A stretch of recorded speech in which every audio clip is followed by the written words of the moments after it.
पढ़ने की दुनिया में आपका स्वागत है।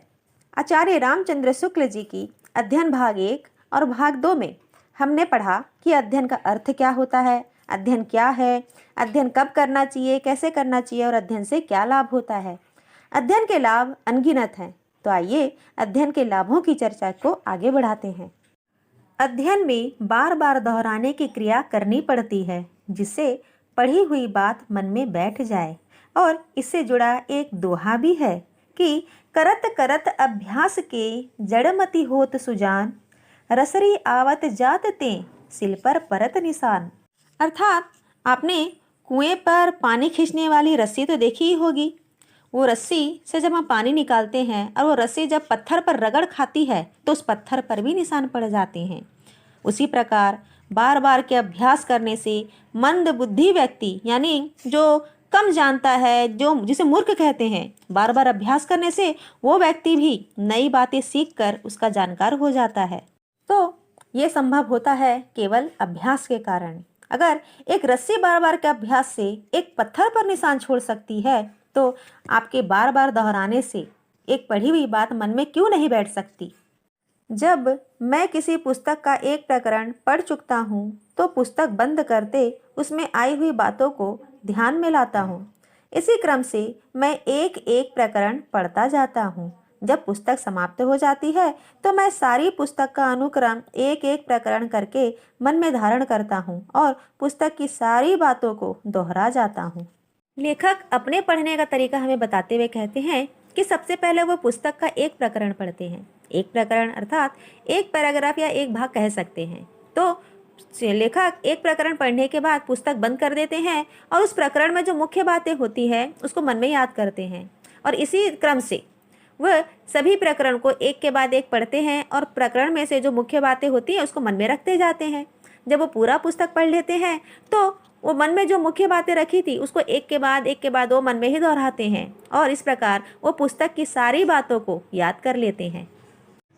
अध्ययन में नोटबुक रखने से बड़ी सहायता मिल सकती है।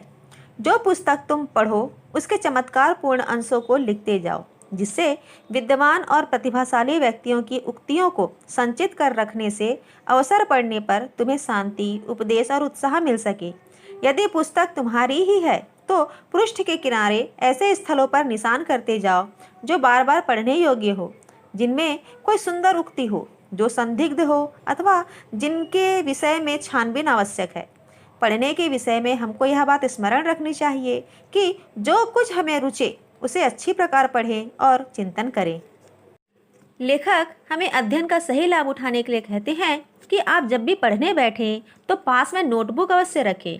इससे आप जब पुस्तक को पढ़ें और उसमें ऐसी कुछ बातें हों जो आपको पता नहीं है और आपके लिए चमत्कारपूर्ण हो, या फिर ऐसी कोई बातें जो बहुत ही अच्छी हो, लाभदायक हो, या किसी विद्वान की कुछ सलाह जो आपको अच्छी लग रही हो, उसे आप नोटबुक में संचित करके रख सकते हैं। और समय पड़ने पर या आपको अगर ज़रूरत पड़ती है तो आप उस नोटबुक से ही देखकर सभी उक्तियों को पढ़कर अपने जीवन में शांति, उपदेश और उत्साह पा सकते हैं। यानी आपको वापस उन बातों को पढ़ने के लिए किताब पढ़ने की आवश्यकता नहीं है, आप अपनी नोटबुक से ही सभी उक्तियों को पढ़ सकते हैं, क्योंकि वो सब कुछ एक ही जगह में रहेगा। तो इससे आपको सुविधा भी मिलेगी और लाभ भी मिलेगा।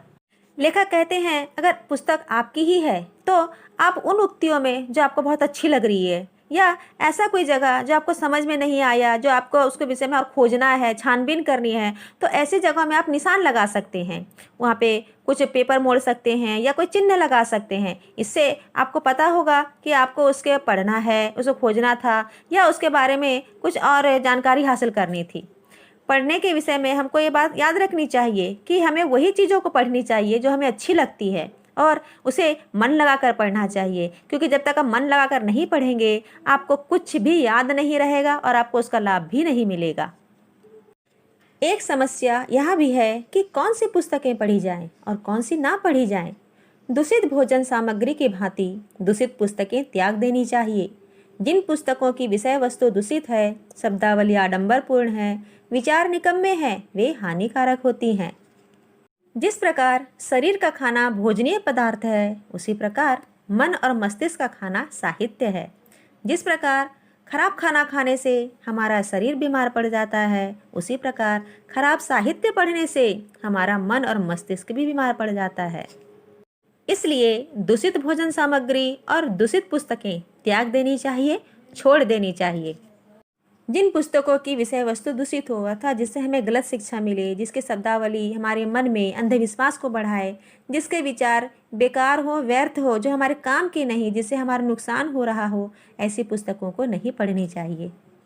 सामान्यतः अच्छी पुस्तक काल और स्थान की सीमा को पार कर आगे बढ़ती है। अर्थात जो पुस्तकें अच्छी होती है, जो मानव कल्याण के लिए लाभदायक होती है, वो पुस्तकें कल भी महत्वपूर्ण थी, आज भी महत्वपूर्ण है और कल भी महत्वपूर्ण रहेगी। वो पुस्तकें कभी किसी काल के बंधन में नहीं बनती, कभी किसी स्थान के सीमा में नहीं रहती। वो सबके लिए लाभदायक होती है, सबके लिए महत्वपूर्ण होती है। उसे हर कोई कभी भी पढ़ सकता है, किसी भी भाषा का हो, किसी भी जाति का हो, वो सबके लिए लाभदायक ही रहती है। और हमें ऐसी ही पुस्तकों को पढ़ना चाहिए और ज्ञान हासिल करना चाहिए। अध्ययनशील व्यक्ति का कर्तव्य जो पुस्तक हाथ लगे उसका पढ़ना मात्र ही नहीं है, बल्कि अच्छी, उपयोगी और सुरुचिपूर्ण पुस्तकें चयन करना भी सीखना है। तभी अध्ययन आत्मसंस्कार और चरित्र गठन में सहायक हो सकता है। पढ़ने वाले व्यक्ति का काम केवल पढ़ना ही नहीं है, उसे पुस्तकों का चयन करना भी आना चाहिए।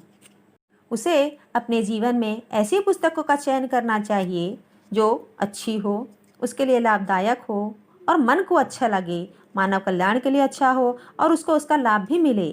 तभी पढ़ने के द्वारा वो अपना आत्मसंस्कार कर पाएगा, अपने आत्मसम्मान को बढ़ा पाएगा और अपने चरित्र गठन को कर पाएगा। अध्ययन से अगर हमें सही लाभ उठाना है तो हमें अध्ययन सही ढंग से करना होगा, पढ़ाई सही समय पर सही नियम से करनी होगी, तभी हमें पढ़ने का सही लाभ मिल सकेगा। उम्मीद है आपको यह पाठ समझ आया होगा। धन्यवाद।